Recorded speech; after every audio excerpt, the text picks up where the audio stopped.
ដំណាក់កាលនេះបើមិនហូបមីខ្លះទេចប់ហើយបាទដឹងតែអត់មានលុយធ្វើទូរស័ព្ទទេបាទអានេះគឺជា iPhone 12 Pro Max ដែលបញ្ហាហ្នឹងគឺបែកអេក្រង់បាទបែកអេក្រង់ហើយបាក់តួក្រោយទៀតអញ្ចឹងគឺស្បែកកម្មតែម្ដងបាទឈាមកប់បើចាស់គេថាឈាមកប់ពពកខ្មៅបាំងតែម្ដងមិនបាច់ទៅរកគ្រូណាទេបាទយកមកឲ្យខ្ញុំមកផ្លុំមកផែតគឺអស់លុយ200ដុល្លារអញ្ចឹងអានេះគឺយើងធ្វើការផ្លាស់ប្ដូរអេក្រង់បងប្អូនបាទធ្វើការផ្លាស់ប្ដូរអេក្រង់ហើយបដូរតួទៀតហើយភ្ញៀវគាត់ថាមិនបាច់ដូរក្រង់ស៊ីនទេបងអស់លុយច្រើនណាបាទហូបមីឡើងមកអាទិត្យហើយបាទរួញក្ពះអស់ហើយបាទអញ្ចឹងគាត់ក៏ថាដូរក្រង់ GX ទៅមកប្រើបានទៅបានហើយមើលតែខ្វេះក្បុកទៅបានហើយបាទអញ្ចឹងខ្ញុំក៏ជូនតាមសំណើបាទជួសជុលទៅតាមអ្វីដែលភ្ញៀវគាត់ចង់បានបាទអញ្ចឹងយើងធ្វើការទិញអេក្រង់មកបាទនេះ GX ឡើងកញ៉ែនតែម្ដងបាទយកមកកាប់ sensor ចូលមួលខ្ចៅ2 3គ្រាប់បាទស៊ីលុយតែម្ដងបាទអញ្ចឹងអានេះគឺមិនតាន់អស់ការទេគឺយើងត្រូវធ្វើការផ្លាស់ប្ដូរតួមកតង់ទៀតបងប្អូនបាទហើយតួនេះដែរគឺជាប្រភេទតួមកទឹកដែរបាទអស់លុយតិចទេបងប្អូនបាទភ្ញៀវគាត់ធ្វើទៅតាមអ្វីដែលគាត់លទ្ធភាពដែលគាត់មានណាបាទអញ្ចឹងយើងបត់បែនទៅតាមអ្វីដែលគាត់ចង់បានបាទអញ្ចឹងយើងធ្វើការដោះថ្មបាទកោះថ្ម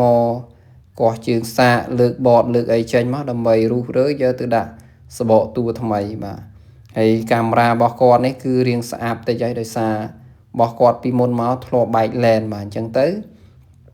កំតិចកំទីដីក៏ចូលទៅឡែនកាមេរ៉ាចូលទៅ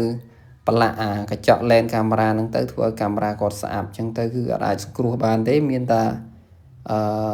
ដូរកាមេរ៉ាថ្មីហ៎បាទអញ្ចឹងសម្រាប់បងប្អូនដែលមានទូរស័ព្ទដែលបែកឡែនណាបងប្អូនត្រូវប្រយ័ត្នតិចកតិចកទីដីហ្នឹងចូលទៅគឺធ្វើឲ្យខូចកាមេរ៉ាហើយបើសិនជាបងប្អូនមិនយកអីបិទបាំងមិនយកមកធ្វើតន់ពេលហ្នឹងគឺចប់ហើយបាទខាតលុយធំគឺដូរកាមេរ៉ាហ្នឹងតែម្ដងបាទអញ្ចឹងទូរស័ព្ទនេះយើងធ្វើការរៀបចូលតួបាទតួអ្វីដែលយើងត្រូវដូរហ្នឹងបាទតួថ្មីហ្នឹងគឺយើងរៀបចូលហើយមកសេតហើយយើងធ្វើការឈូសកាវបងប្អូនបាទឈូសកាវហ្នឹងគឺយើងបិទជំរាបទឹកបាទជំរាបទឹកនេះវាអាចការពារបាន 100% ដូចដើមទេវាបានត្រឹមការពារធូលីកុំឲ្យចូលទៅក្នុងកាមេរ៉ាក្នុងទេបាទហើយបើទឹកអីត្រឹមទឹកភ្លៀងអីគឺអូខេបាទអត់អីទេកុំឲ្យតែបងប្អូនយកទៅជាមួយទឹកសមុទ្រឲ្យថតគ្នាក្នុងទឹកអាហ្នឹងគឺអំបិលបងទេសហើយបាទអស់លុយទៀតតែលើហ្នឹងបាទ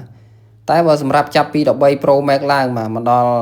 14 15 16ហ្នឹងគឺអត់អីទេបងប្អូន